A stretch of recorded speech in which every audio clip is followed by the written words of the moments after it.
Today I'm going to talk about Leave No Trace. This is a set of 7 principles which many of us use when going outdoors to minimize our impact on the environment around us. It's not a steadfast set of rules that you have to follow with penalties, but it is a really good set of guidelines when going outside to make sure that you're treating the environment with respect and those around you.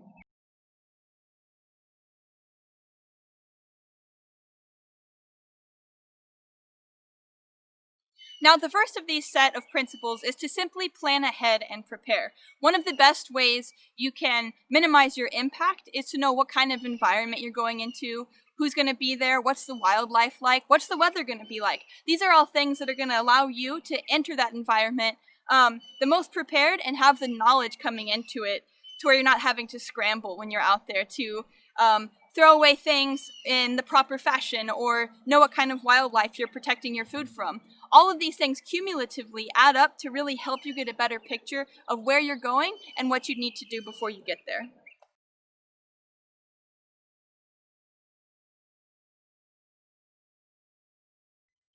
The second thing to consider with Leave No Trace is to travel and camp on durable surfaces.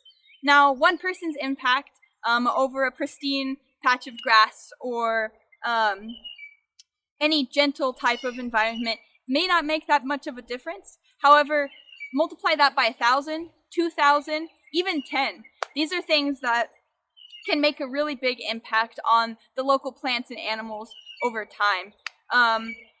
When we're moving through our natural systems, it's important to consider what is already there and who was there before us. So even if that tree looks really, really exciting, before you just trample on over to it, consider what's around. Are those footprints going to be trampling down some really sensitive mosses, or is your small footpath going to look like a footpath for other people to travel on the future and then perpetuate this degradation of our natural systems in a way that's really detrimental to the environment if it's multiplied more than 1 time, 2 times, 3 times? These things really start to leave an impact on the natural plants and animals that are in the area. The same goes with camping.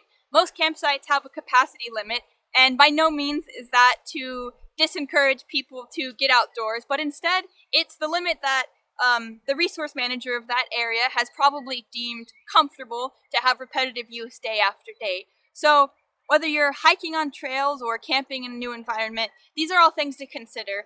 And it's not to turn you away from exploring new places and having a really great time with your friends and family, but instead it's looking beyond that. It's looking years down the road. What is this environment capable of holding and withstanding over years and years and years of use? How are we going to move through it sustainably so that it's around for the next 15, 20, 30, 40, even 100 years?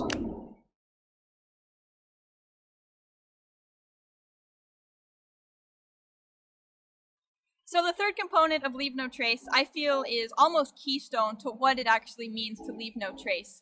And in this context, we're going to be talking about how to dispose of your waste properly.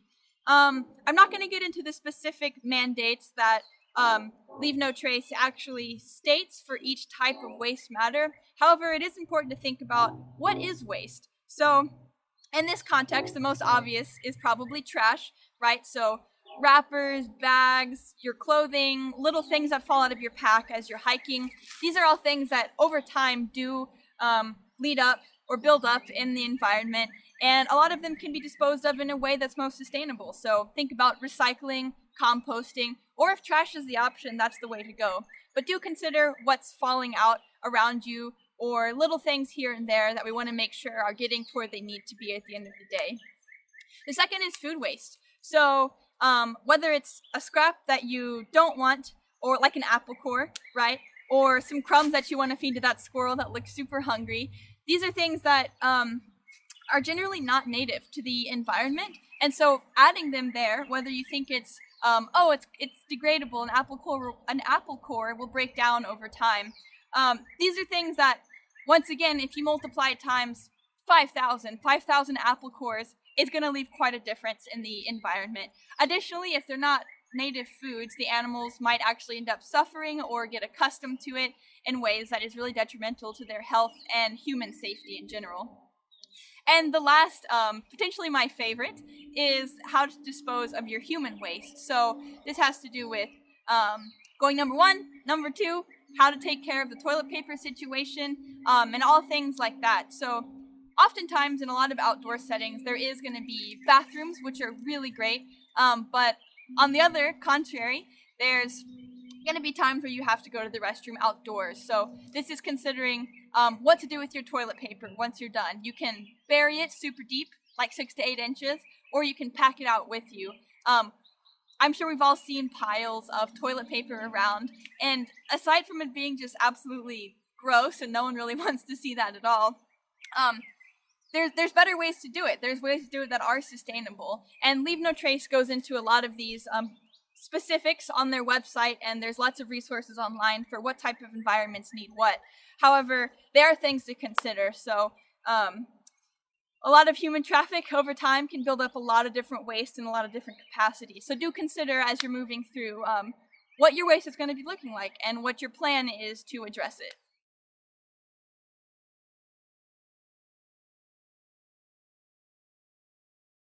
The fourth component of Leave No Trace is to simply leave what you find. So this can be interpreted in a lot of different ways. The most obvious, I feel, being like, if you find that really cool rock at the top of that summit of your really great hike with your friends, leave it there. Sure, there are thousands of rocks up there, but this is once again where the repetitive impact of several people over time can really start to take a toll.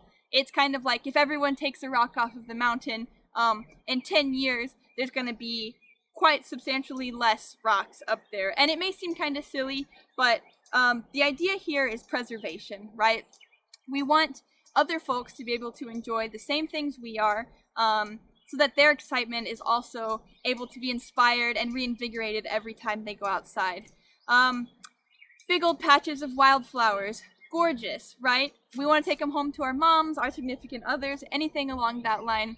However, wildflowers are more than just an aesthetic pleasure of the environment. They're food for the insects, they're food for the birds, they're super crucial in the functionings of our environment.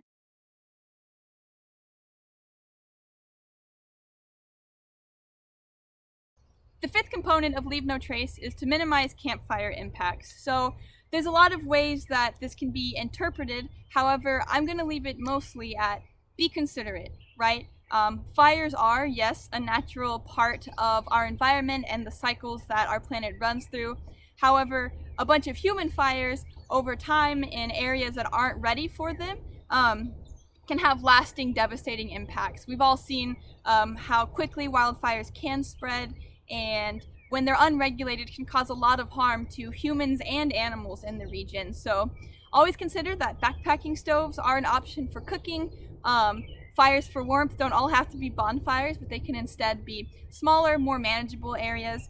And then once you're done with your fire, there's a lot you can do to pretend like it wasn't even there. Spreading out the ashes, throwing away old charred logs, like dispersing them in the environment around you, and kicking soil back up over it to where it looks like the fire was never even there is certainly your best case scenario, and one of the most responsible ways to move through your local system without leaving too much of an impact.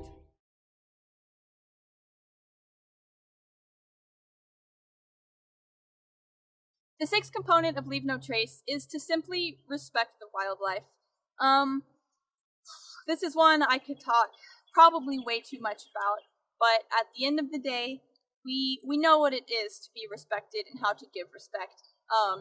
Whether that's human to human or human to animal, this is something that we have the capacity to understand, and I just encourage you for this point to move with intention when you're going through the wilderness or your own backyard. These are things that, with every action we take, it is going to impact something around us. The grass, the bugs, the birds, the mammals, even ourselves.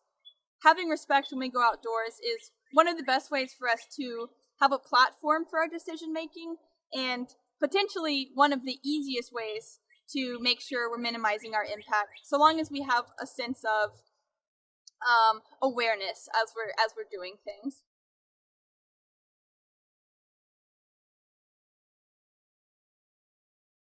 So the last component of Leave No Trace is actually more focused on humans, and that is to just be considerate of other visitors to whatever environment you're in.